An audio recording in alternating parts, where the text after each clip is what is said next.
Nevoja për investime konkrete në arsimin e lartë në Shkodër është rikthyer në vëmendje. Rektori i Universitetit Luiç Gurakuqi Tonin Gjuraj ka kërkuar mbështetje nga politika lokale dhe institucionet qendrore për ndërtimin e një kampusi universitar në Shkodër. Sipas tij, kjo nismë do të ishte një hap i domosdoshëm për forcimin e arsimit të lartë në veri të vendit dhe një mundësi reale për të mbajtur studentët shkodran në qytetin e tyre. Tu kërkoj mediave,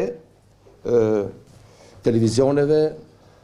portaleve, rrjeteve sociale,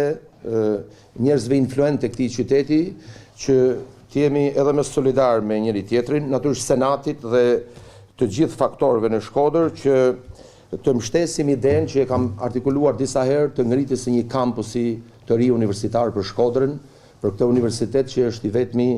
siç e kemi thënë, i veriut dhe verilindjes së vendit. Unë besoj që Ministria e Arsimit dhe qeveria shqiptare duhet të jenë edhe më të drejtë, duhet të jenë edhe më balancues në zhvillimin e politikave arsimore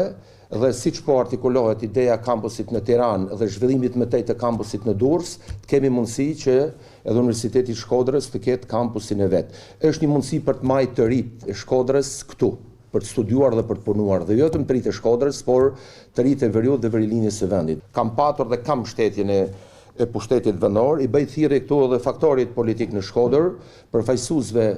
të Shkodrës në Kuvendin e Shqipërisë përtej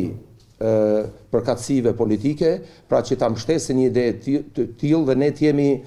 pra më këmbgulës në konkretizimin e kësaj ideje. Ndërkohë rektori Gjuraj foli edhe për takimin në Malin e Zi, ku është diskutuar konkretizimi i iniciativës për themelimin e Institutit të Albanologjisë. Dje, unë së bashku me zëvendëslektoren Dragusha dhe me profesor Haxhin, dekanin e Fakultetit të Shkencave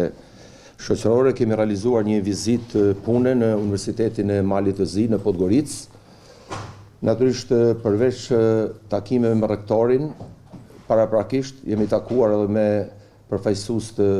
ndryshëm të partive politike shqiptare, të faktorit shqiptar atje, për të koordinuar hapat konkret dhe veprimet që do të ndërmerren për konkretizimin e iniciativës për themelimin e Institutit të Albanologjisë në Malin e Zi. Siç jeni dijeni, me vendim të Parlamentit të Malit të Zi, do të mbështetet financiarisht themelimi apo ngritja e Institutit të Albanologjisë. Është një hap i madh cilësor përpara